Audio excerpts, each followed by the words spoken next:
I'm Blaze Akins. I'm a senior. I'm a utility player. My name's Drew Hannafin. I'm a junior, outfield. I'm Zach Garcia. I'm a junior and I pitch. My name's Nolan Hall. I'm a junior and I play third base. I'm Tanner Bradshaw. I'm a junior and I'm a catcher. I'm John Thompson, class 21, and play outfield. I'm Jake Twig, junior, infield and pitcher.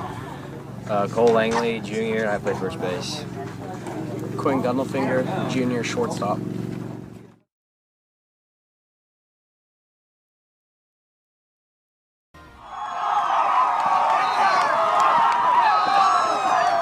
And your 2019 District 12 champions, the Clever BlueJays.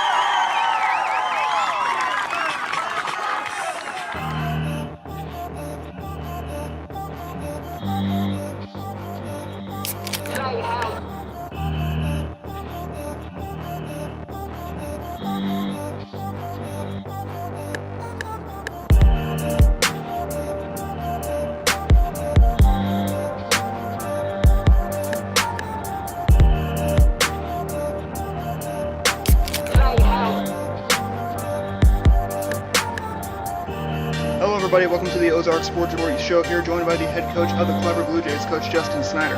And for today's show, we got a preseason preview to talk about with the coach of the Clever BlueJays, Coach Justin Snider. To recap last spring, the Clever BlueJays went to the district championship and also to the sectionals, which was their first season without fall baseball. So Coach Snider, what will be the expectations that you guys will have coming into the 2020 spring season? Pretty high expectations. We return most of our pitching staff, and the top of our order is pretty much intact. We'll have to replace Trace Comer and Logan Peebles at the plate. They were big producers offensively, and then Hunter Utzler and Nathan King will be tough to replace in the field as well, and they contributed all over the place as well. But we feel really good with the group that we have. We've only got one senior, so we've got a lot of guys that are juniors that are starting for either their third year in a row or second year for the others, and a very junior heavy group, but a lot of experience in that group, so we have pretty high expectations. High expectations that you guys had. We've seen a junior heavy group last fall with the Creighton Pirates, and now with you guys saying you guys have a junior heavy group coming into this year. So is there going to be a lot higher expectations for your juniors, and how many juniors are you going to have on your Clever BlueJays team? We have 12 juniors right now, and I would say that more than likely on a given night we'll have 7 to 8 that start. Almost our entire pitching staff is juniors at the varsity level. I'm looking at some lineup tinkering right now on a board that is sitting right here in front of me, and the entire lineup on 3 of the 5 mock lineups that I have are all juniors except for one senior and possibly a DH sophomore. So, we've got a lot of experience coming back and a lot of guys that got to play a lot of innings last year. So we return 5 starters, 6 if you count Zach Garcia, who is our number 2 pitcher, and just real excited with that group of kids that we've got. They've, had a lot of experience from the time they were freshmen, so it paid off last year, maybe a year earlier than what we kind of expected, but definitely looking forward to getting started this year. Definitely looking forward to getting started this year as that junior heavy team. 12 juniors on this team. And so next year, this Clever team, they're going to be pretty deadly next year, but we're talking about this year. But this Clever team still can be deadly with once again 12 juniors. And so, Coach Snider, is that kind of how big of a plus do you think that would be when you guys have 12 seniors or 12 juniors and then one junior? It's a positive, and knowing that most of these kids are going to be back again next year, obviously makes you feel good, but you can't worry about next year until you get done with this year. We have one senior, Blaze Akins, who has been a 4-year starter for us as well. So, we look for big things out of Blaze, and he's going to contribute a little bit more on the mound and at the plate this year than he did last year. He had a really good end of the spring at the plate, and it was also his first year playing outfield. So Year 2 in the outfield should make things a lot more comfortable for him. At the plate, his role is going to expand, and he looks more comfortable right now than he did. And on the mound, he's done really good in the 2 outings that he's had in our scrimmages. He did. So once again, he did look pretty good. I also saw him on the basketball court this year. So yes. So when you watch Clever's basketball team with Coach Luke Brocious, what do you think he has shown, like both on the diamond and on the court? The ability to compete. I think that one of the most overlooked aspects of high school athletics is a student's ability to compete. When it's tough, do they roll over and not so much quit? I don't think any kid actually quits, but do they roll over and just allow things to take place, or do they step up and take control and they determine the outcome based on intensity, or whether it is, whatever small job that might need to be done that wasn't getting done, whether it's on the basketball court, football field now, or baseball field. We want kids that compete, and I think I've got a great group of 19 kids that are going to compete hard. 19 kids are going to be competing hard. So what will be the main objective that's going to be for this Clever Blue Jays spring baseball season? If I had to narrow it down to 2 things, our starting pitching's got to get us to the 5th or 6th inning of games. While we've got good pitching, I wouldn't say we have just a crazy amount of varsity-level relief pitching. So we need our starters to go deep into games. Defense behind them should be very, very good, especially on the infield. I think this is the best combination of middle infielders that I've had in my 9 years at Clever, possibly in my 15 years of coaching. And there's 3 of them that will mainly rotate and play up the middle: Jake Twiggs, Quinn Gundelfinger, and Zach Garcia. And they're interchangeable depending on who's pitching. Then obviously we're going to be really, really good 1 through 5 at the plate, but we've got to have somebody 6 through 9 step up and have the ability to contribute and get on base and drive guys in. I think that's going to possibly be the second biggest factor for us, pitching-wise, getting us deep into games, and then 2, bottom of the order is going to have to produce with the schedule that we're playing and the teams that we're playing. We have to find some protection for the top 5 guys in the order. Protection at the guys at the order. And now you mentioned your schedule. You guys got lots of meat on the schedule, with opening with Timberland out of St. Louis. Then you guys go over to Berry County to play Monette and Purdy, and then it's on to the Clever right off the bat tournament. So what do you know about Timberland, Monette, and Purdy when you guys will open the spring season with them? Timberland, we don't know a lot about. I don't know anybody in the St. Louis that's that far west into St. Louis. It's in Wentzville. Ironically, Quinn Gundelfinger, before he moved to Clever, would have gone to Timberland, so he played with a lot of these kids growing up. That's about the best scouting report I've got, is based on what he remembers from those guys and still being friends with them. Timberland's a Class 5. They won, I believe, 22 games last year, and they sent like 7 kids to go play college ball, so they graduated a lot. But at the Class 5 level, up in St. Louis, they're going to come down. They're going to be able to hit. I'm sure that we'll see. I know their top 2 arms are hurt and won't be available till late April or mid-April. But at the Class 5 level in St. Louis, I'm sure that we'll see mid-80s on the first day. They've probably got 5 or 6 guys that throw in the 82 to 86 range. I know their number 1 pitcher is an 89 to 92 kid that's signed with Southern Illinois Edwardsville. So, I mean, it's going to be tough. That opening game is going to be tough, but the kid's mindset is tremendous right now to accept that challenge. And you go to Monette and Purdy the next day, which is no easy task, followed by Aurora on Monday. I think we probably, for Class 3 school, have the toughest first 3 weeks of probably anybody in the state, minus maybe Blair Oaks and Fatima. They play a really, really tough schedule as well. But I put our schedule for Class 3 up against anybody. We've got Timberland, Aurora, Monette, Purdy, Mount Vernon, Buffalo, Stratford, Forsyth, Catholic, and Joplin and Hollister and Reed Spring, and that's just in the first 3 weeks. So I'd take that against anybody's schedule. Our main focus is prepping for districts. We want to be ready for districts. 2 years ago, we won 18 games. We did not play the toughest schedule, and we got knocked out in the semifinals of districts.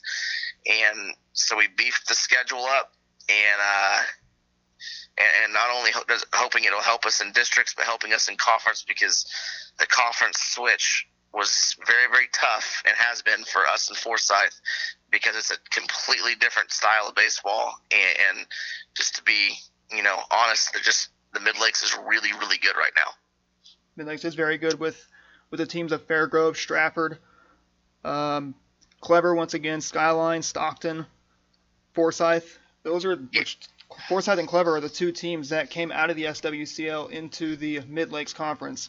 So what you said is it's a whole different style of play compared to the SWCL and the Mid-Lakes. So now, one other thing, if you guys do play a couple SWCL teams, you play Blue Eye, Crane, Purdy, and we believe Spokane. So what will you know about... We actually don't play Blue Eye anymore.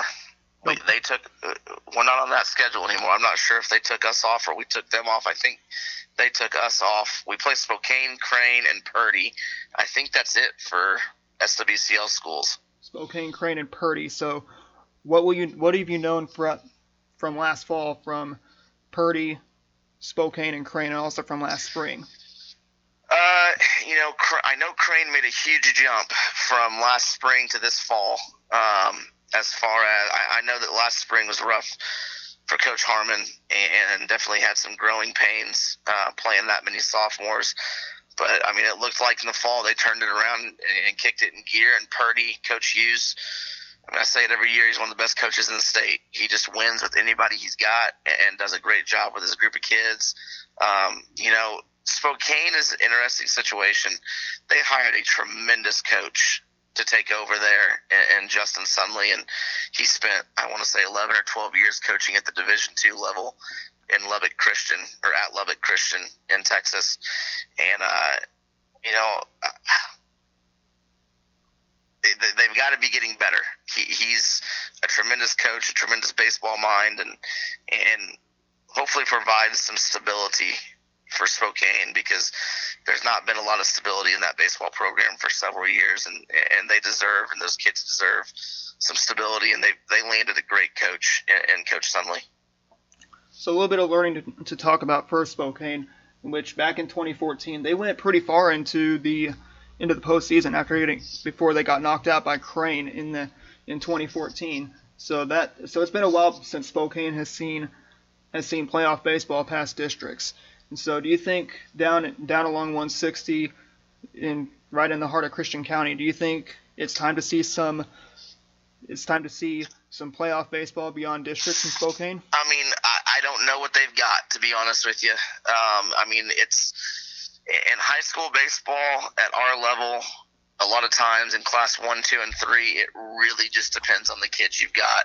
Class 4 and 5, if a program's really good, they tend to maintain being really good most years, because the kids is just embedded into their mindset, and from a youth level all the way up, where I feel like in class 1, 2, and 3, it's a little tougher sometimes to maintain that high level of play year in, year out, because you do have so much turnover. And sometimes you've got small classes, sometimes you've got classes that just aren't as good at baseball or aren't as good as basketball. And it fluctuates quite a bit, I think, in the class 1, 2, and 3 level, more than it does at the class 4 and 5 level, with consistency and having quality players all the time. So, I'm not sure what's going on at Spokane. I thought 2 years ago, the improvements they made from day one to the district tournament were tremendous. Last year, I felt like we were a pretty good baseball team, and they just about beat us. And I know they only won like 4 or 5 games the entire year. So they've got some kids that can play, and Coach Sunley will do a good job with them. So, as long as they're not in our district, then I wish them the best of luck. If they're in our district, I wish them luck till they play us, and then I hope we win. So I think every coach thinks like that. Every coach does think like that. Now, as we talk about fundamentals in baseball, so what are the fundamentals that you're teaching your players for this season? One of the biggest things that we do year in, year out and pride ourselves on is our defense. We spend a lot of time on defense, and especially our infield defense. Our infield defense fielding position, we have a set number that we want it to be at, and we spend a lot of time in practice working on team defense and individual drills and glove work and eye work and just training ourselves to, well, when we get into a game, it just becomes habit. So we really pride ourselves in good quality team defense, and a lot of the fundamental work for that happens in repetition. And the kids must have pride in how they play defensively. So fundamentally, I think that's the number one most important thing for us, because if you can't field it and you can't throw it, that's really hard to get outs. Can't field it, can't throw it. That's really hard to get outs. It's basically the basic fundamentals about baseball. It comes to fielding, base running, pitching, hitting. It's basically just one big puzzle that makes the game of baseball. And another thing is, what is the clever way of coaching that you're going to coach your players for this season? We love them, but coach them hard. I don't think anyone can question our passion on our coaching staff for what we do or how we care for our kids, but at the same time, we have an expectation, and those kids are expected to meet that expectation, and they know that. And we've got a group of kids right now that competes, and I expect for them to meet our level of expectations for what we want to see on the field. It's a group of kids that we former Oklahoma defensive tackle Gerald McCoy one time said, "I want to listen to a coach's words, not his tone." And we mentioned that to the kids on day one. That sometimes you're going to take some rear end chewings, and that's okay. But listen to the words, not the tone, and fix those issues and maintain a high level of competing, and everything's going to be all right. But we do have a level of expectation for the quality of play that goes on the field, offensively, defensively, and on the mound, that we expect our kids. We don't lower our expectations year in, year out. It stays high. So they've got to come and meet. And this year's group, the first week of practice is the best week of practice we've had since my first or second year here. And I can say that, no doubt, this is the best week of practice we've had, since my first 2 years. And I'm just really excited to get going with this group of kids.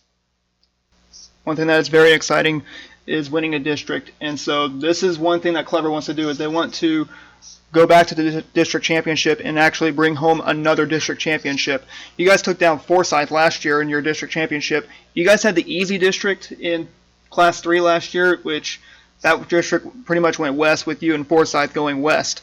So how do you think the state of Missouri in Class 3 is going to look? How do you think this area is going to look in Class 3? I don't know if I'd call it the easy district, but it definitely was not Murderer's Row like the one that was played at Fairgrove. That you don't see a lot of districts like that, where the 5 seed had 20 wins and the 6 seed had, I think, 13 or 14 wins, and the number 6 seed had a kid that throws 86, 87. So that district was absolutely brutal. So yes, our district probably wasn't as elite as that one, 1 through 6, but it's still, you've got East Newton, Marionville's really good, and they return a lot. East Newton returns a lot. We return a lot. Forsyth, I think they return probably half of their starting lineup, if not just a little bit more, and they got progressively better all year. But we won't know till Friday where we're going, so we're prepared to go any direction we have to, and we know that when it comes down to it, there's going to be 6 teams that understand that when you lose, you go home, and nobody wants to do that. So everybody's going to compete, their tails off, and we don't take anything for granted. What happened last year was an amazing ride, and one that we won't forget, the kids won't forget. But it starts over new this year, and you just don't know what's going to happen with everybody and what district you're going to go to. Mich always seems to throw a surprise at you. And there's a lot of Class 3 teams in Southwest Missouri this year. We kind of mapped it out and drew it out, and there's a lot of Class 3 teams, and then there's several teams that will be borderline Class 3 teams, like Marionville, New Covenant, Spokane, and Ash Grove are all 3 borderline Class 3 teams. So enrollment-wise, so you just don't know what's going to happen with all that. And I know Hartville and Conway are borderline Class 3 schools as well. Borderline Class 3 schools as well as Hartville, Conway, Stratford in the mix, Fairgrove, maybe Clever in the mix. If Hartville or Conway drop to Class 2, then that is a scary thought and a scary thing, because I think that the level at which their pitching staffs are at the Class 2 level would be very dominating when you get into a district tournament. I forget which one it is. One of them I'm pretty sure is going to be Class 3. I think it's Conway. Hartville's kind of that school that's kind of on the borderline, but their pitching staffs are just tremendous. That pitching staff is tremendous there at Hartville over in Wright County. And now what are some big words that you're going to lecture to bring a win to your clubhouse this year? Say big words? Yes, sir. Compete. That's my biggest thing. Is our job as coaches and players is to make sure these kids are competing and win up by 10, down by 10. It doesn't matter. Our job is to put that best lineup on there and just teach these kids how to compete, because it's not just at the athletic level, it's in life. You got to compete in life to get jobs, and make sure these kids understand and know that everything you do, you've got to go hard and go 110% at it, and just learn to compete. Just learn to compete. Learn to compete. Those are some big words to lecture. And so what is going to be one word that's going to be describing this year's Clever Blue Jays? Well, if you ask the kids, it would be family and togetherness. If you ask me, I love that, and want to add, tenacious and aggressive and hungry to do more based on what they did last year. Based on more than what they did last year. If there were any final words you had to say to every coach that you're going to be playing this year, what's it going to be? What are the words that you're going to be saying to every coach before you guys take the diamond against any coach you're playing? You always say good luck, and to be honest with you, I feel like most coaches, we want to make sure the kids are healthy and stay healthy and nobody gets hurt, and to see all kids compete at the highest level. Nobody wants to lose or anything like that, as far as that goes. But, that's just a really tough question, because, we all say good luck, but we're all too competitive as coaches to not want to beat the tar out of the other coach that we're getting there to play against. So, I think it's more of we just want to make sure all the kids stay healthy and can compete at a high level, when we're playing against each other, and then, see who wins comes out of it. See who wins comes out of it. And that will end today's show for today. We hope you enjoyed our show. We hope you enjoyed us sitting down with the head coach of the Clever Blue Jays, Coach Justin Snider. If you'd like to stay connected with the Clever Blue Jays through social media, be sure to like them on Facebook, also follow them on Twitter, and check out Misha.com for their schedules, and also check out the website at cleverbluejays.org. Cleverbluejays.org for schedules, scores, highlights, all on the Clever Blue Jays website. If you'd like to stay connected with Ozarks Sports Report through our social media, be sure to like us on Facebook, follow us on Twitter, subscribe to our YouTube channel, follow us on Instagram, and check out our website and Podbean. The website is at ozarksportsreport.wixsite.com/ozarksportsreport. Our Podbean is at podbean.ozarksportsreport.com. Once again, that's podbean.ozarksportsreport.com. We'd like to thank head coach Justin Snider for sitting down with us to talk about what's going to be expected for this 2020 spring season. And we also like to wish him the best of luck for this 2020 spring season. For one final time, I'm Adam Smith from the Ozark Sports Report saying, have a good day, everybody.